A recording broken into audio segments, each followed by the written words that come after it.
Hello दोस्तों, good morning to all. मैं अभिषेक शर्मा आपका हार्दिक स्वागत करता हूं बाजीराव नर्सिंग एकेडमी के यूट्यूब चैनल पर। और today we are discussion about the extra pyramidal syndrome या ईपीएस के बारे में। देखते हैं कि ईपीएस क्या होता है।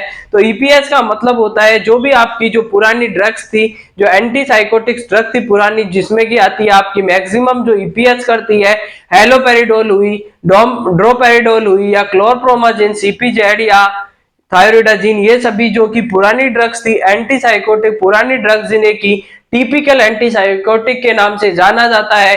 तो टिपिकल एंटी साइकोटिक लेने की वजह से क्या होता है, ये जाकर के आपके डोपामिन के लेवल को कम कर देती है।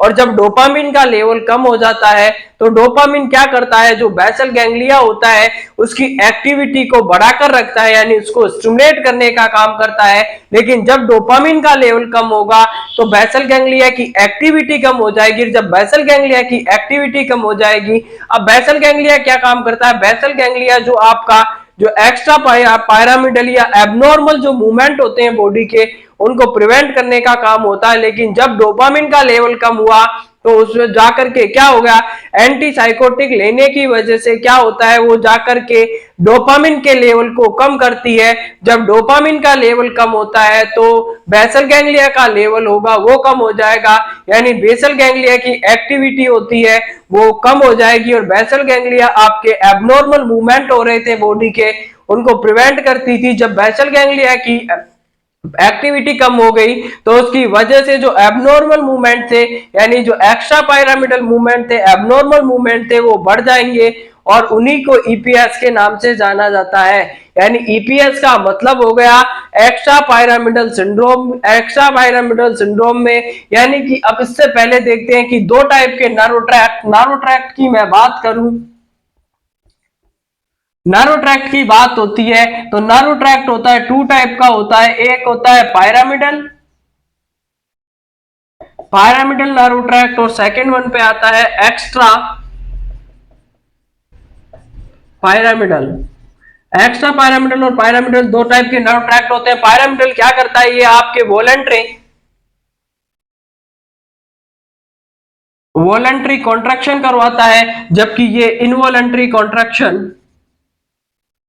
इनवॉलंटरी और एबनॉर्मल कॉन्ट्रैक्शन कराएगा। एक्स्ट्रा पायरामिडल होगा जब भी अपन एंटी साइकोटिक लेते हैं तो टिपिकल जो जाकर के जो टिपिकल एंटी साइकोटिक होती है,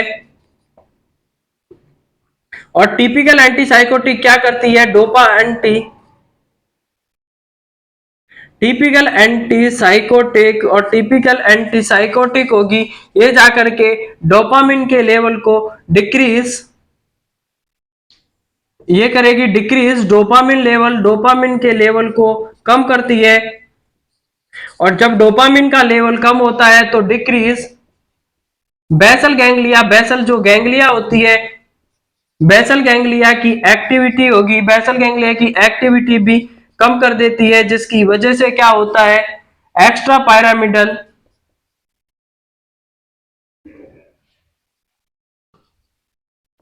जो एक्स्ट्रा पायरामिडल की एक्टिविटी होगी वो बढ़ जाती है। Increase the extra pyramidal activity, जिसकी वजह से एबनॉर्मल मूवमेंट आने लगते हैं। तो ईपीएस होते हैं वो फोर टाइप के होते हैं, यानी चार टाइप के। जब भी आप ईपीएस पढ़ोगे तो ईपीएस में आपको चार टाइप के ईपीएस देखने को मिलेगा। फर्स्ट होता है ईपीएस, और ईपीएस में फर्स्ट होगा जो कि मोस्ट कॉमन पाया जाता है, सबसे मोस्ट कॉमनली जो पाया जाएगा वो अकाथीसिया। फर्स्ट में अगर मैं बात करूं ईपीएस की तो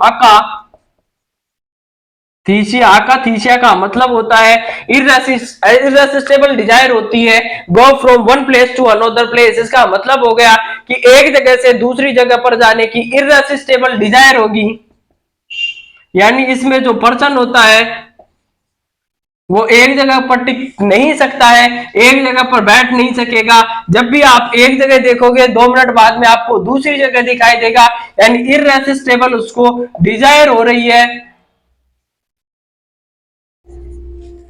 इरेसिस्टेबल डिजायर होगी from go from one place to, irresistible desire होगी go for one place to another place. यानी एक जगह से दूसरी जगह पर जाने की उसको इररेसिस्टेबल डिजायर होती है। जहां पर आपने 1 मिनट पहले देखा था वो पर्सन आपको 2 मिनट के बाद दूसरी जगह दिखाई देगा, एक जगह पर टिक कर नहीं बैठ सकता है, उसे अकाथीसिया के नाम से जाना जाता है।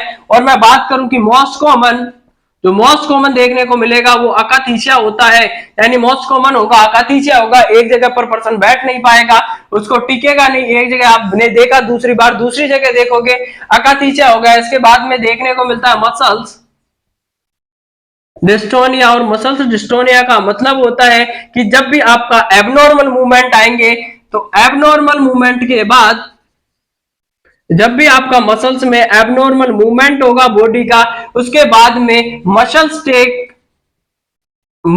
Take an abnormal shape, muscles take an abnormal shape. उसके बाद मसल्स होती है वो एक एबनॉर्मल शेप ले लेती है, उसे मसल्स डिस्टोनिया के नाम से जाना जाता है। अब इसमें क्या होगा, जो आपकी टंग थी, टंग क्या करेगा, रोलिंग बैक ऑफ टंग। इसमें आपको जैसे एग्जांपल की बात करूं तो मसल्स डिस्टोनिया के एग्जांपल में देखने को मिलेगा रोलिंग बैक ऑफ टंग, यानी कि जो टंग थी वो जाकर के आपकी पीछे की साइड मुड़ करके उल्टी हो जाएगी, यानी कि जो जीभ थी पहले से सीधी थी वो घूम करके उल्टी यानी कि रोलिंग बैक हो जाएगा टंग का।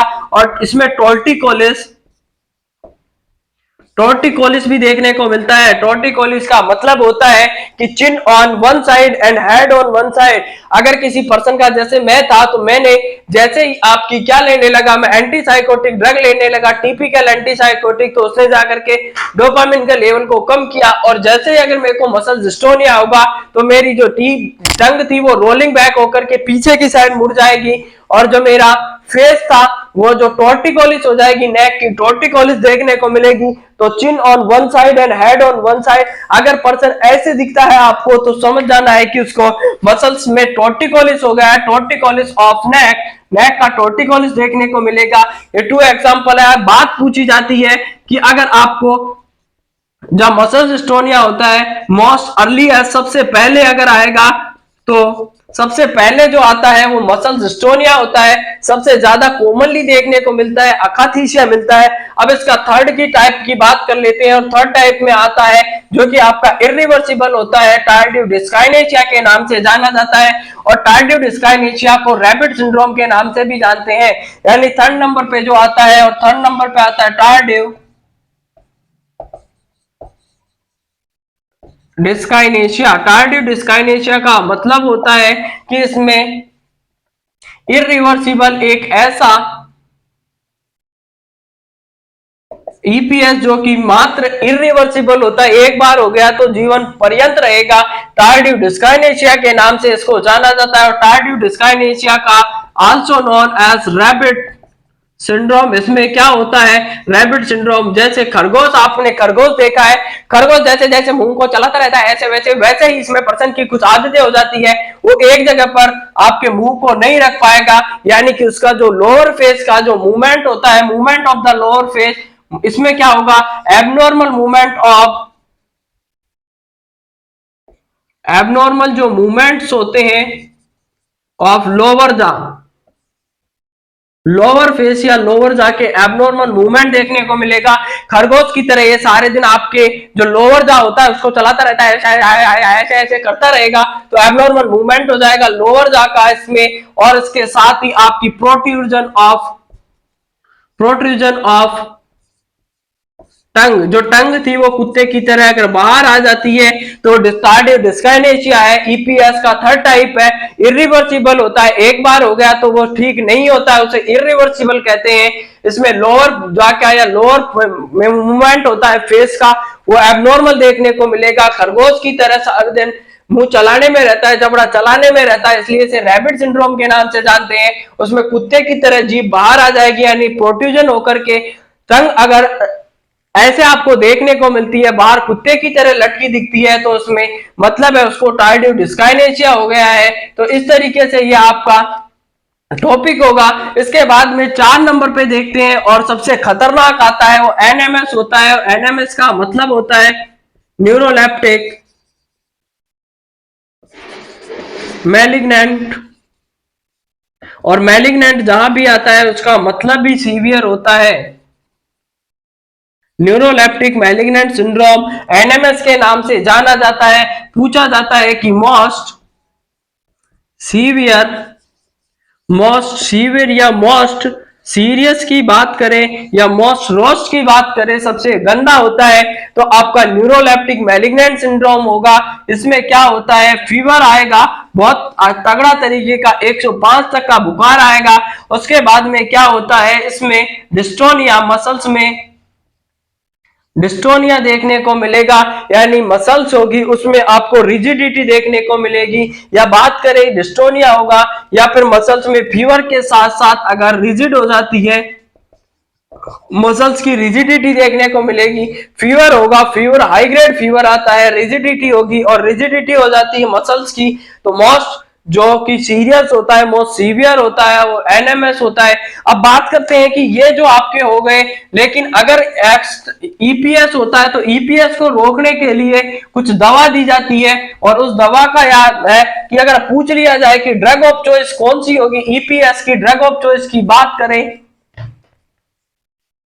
Drug of choice for EPS की अगर ड्रग ऑफ चॉइस की बात करते हैं तो उसमें 2 टाइप की ड्रग्स दे सकते हैं। फर्स्ट टाइप की जो ड्रग होती है ईपीएस में 2 टाइप की ड्रग देंगे, और फर्स्ट टाइप की जो ड्रग ऑफ चॉइस, अगर ईपीएस के ड्रग ऑफ चॉइस की बात करें तो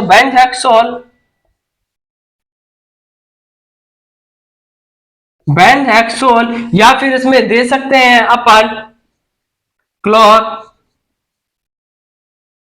क्लोरप्रोमाजिन दे सकते हैं, या बेंजहेक्सोल। 2 टाइप की ड्रग इसमें यूज कर सकते हैं। ईपीएस में ड्रग ऑफ चॉइस हो गई, बेंजहेक्सोल हो गया, और दूसरे नंबर पे आती है प्रोमेथाजीन होगी। और ईपीएस की ड्रग ऑफ चॉइस में बेंजहेक्सोल होगा, प्रोमेथाजीन होगा। लेकिन क्वेश्चन में पूछ लिया जाए कि ड्रग ऑफ चॉइस से अगर एनएमएस की न्यूरोलेप्टिक मैलिग्नेंट सिंड्रोम के बारे में अलग से पूछ लिया जाए तो इसकी ड्रग ऑफ चॉइस होती है, वो होती है डेंट्रोलिन सोडियम होगी, ड्रग ऑफ चॉइस होगी। और ये होती है मसल्स रिलैक्सेंट होती है, ड्रग ऑफ चॉइस होगी। बेंजहेक्सोल होती है, और जो प्रोमेथाजीन होती है एंटीकोलिनर्जिक होती है। जबकि ड्रग ऑफ चॉइस होती है एनएमएस की बात पूछी जाए तो उसमें डेंट्रोलिन सोडियम होगी, और डेंट्रोलिन सोडियम होती है मसल्स रिलैक्सेंट होती है, क्योंकि एनएमएस में क्या होता है, मसल्स में रिजिडिटी आ जाती है, मसल्स रिजिड हो जाती है, एकदम कठोर हो जाती है, पत्थर की तरह हो जाती है, वज्र की तरह हो जाती है। तो इस तरीके से एक्स्ट्रा पायरामिडल सिंड्रोम था, ये कंप्लीट होता है। मोस्ट कॉमन की बात करें तो मोस्ट कॉमन अकाथीसिया होगा, सबसे पहले आएगा। मोस्ट अर्लीस्ट में तो वो आता है आपका मसल डिस्टोनिया होगा। टार्डिव डिस्काइनेसिया सबसे इरिवर्सिबल होता है, और आपका एनएमएस होगा, मोस्ट सीवियर होता है। तो इस तरीके से इसका एंड होता है। अगर कहीं से भी इसमें से क्वेश्चन आएगा तो आप इजी वे में इसको सोल्व कर सकते हैं। मिलते हैं नए टॉपिक में नए वीडियो के साथ। अगर वीडियो पसंद आए तो लाइक शेयर एंड सब्सक्राइब जरूर करें। तब तक के लिए जय हिंद, जय भारत, धन्यवाद।